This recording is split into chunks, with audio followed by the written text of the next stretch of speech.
Congress shall make no law respecting an establishment of religion, or prohibiting the free exercise thereof, or abridging the freedom of speech, or of the press, or the right of the people peaceably to assemble, and to petition the government for a redress of grievances. As many of you may know, that's the First Amendment to the Constitution of the United States of America. This is a very important amendment. It guarantees our right to speak out and say what we want in this country against the federal government without fear of arrest or fine. It's also important because it may have saved the entire Constitution. Well, it, along with the first other nine amendments, the first 10 known as the Bill of Rights, may have single-handedly saved the Constitution in its very inception. You see, by the 1780s, it was clear that the Articles of Confederation, the original government of the United States, had failed. It wasn't a good federal government. It couldn't tax and it couldn't regulate interstate commerce. Now, not being able to do these things made it ineffective. It basically, they could debate things, but they couldn't do anything about them because they had no money. They just went deeper and deeper into debt. So the federal government under the Articles was pretty much a wash. Something had to be done. So after a great deal of compromise, the Constitution was written up. Had a powerful executive, had a good strong Congress, a Supreme Court to control both, and all three of the branches balanced each other out. But herein lied the problem. Many of the anti-federalist people who opposed the Constitution, well, they were worried that these new bodies could easily infringe upon individual rights. They could trample the people.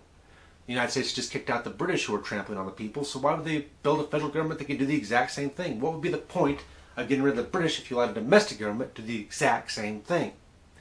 So this was the compromise, the Bill of Rights. This was the compromise that allowed people like Thomas Jefferson and his allies in the anti-federalist movement to be okay with the new Constitution, to understand that it might actually work out. These amendments really addressed the fears of the day, the fears of personal persecution by the federal government. Right off the bat, like I said, freedom of speech. The people could now go and say bad things about the government without fear of being jailed or fined. You can run right out and call the president whatever name you want. You can say whatever you want about Congress. Some people might say something against you, but that's just opinion and it's not part of the First Amendment. But the government itself can do nothing about it. And that's what the First Amendment guarantees. These are all personal guarantees. Many trial by jury, warrants, cruel and unusual punishment, guarantees of jury trial with the excess of $20. Okay, small claims has gone up since then, but if you appeal for a trial by jury, you can still get it if you have a claim over $20 because it's right here in the Constitution. All these things are meant to keep the federal government from having too much power over an individual's lives. The Second Amendment, of course, is the one that gets a lot of attention these days because of gun rights. Now, at the time, it was meant to be militias in states and keep the federal government from having too much power in their military and keep the states with a well-armed militia that could rival that, keep them from trampling anybody. It has come to mean individual gun rights in the 1950s through court rulings of precedent, since this is a precedent system. And by that terms, almost every amendment has come along in some way, evolved through precedents. Take the first one. We'll go back to that. The famous statement. You can't say fire in a crowded theater and expect to get away with it. It's a malicious act. So even though you have the freedom of speech to say fire, you intentionally hurt people. So that's not protected by the law. Yes, precedence has altered almost all these amendments in some way.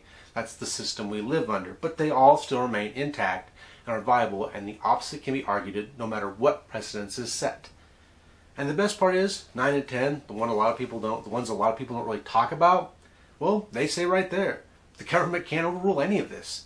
They have to abide by these amendments. Any amendment to the Constitution has to be changed by the people.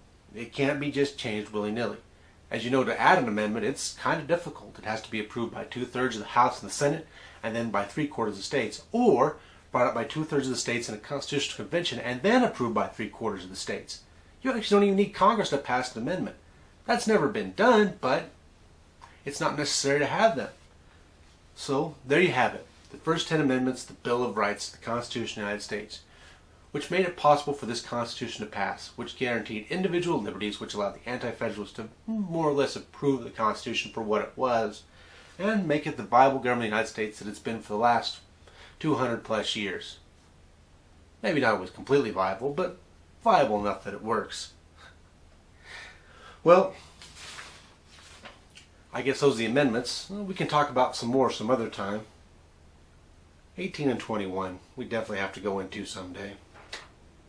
Thanks for listening, and I hope that gives you a little historical perspective.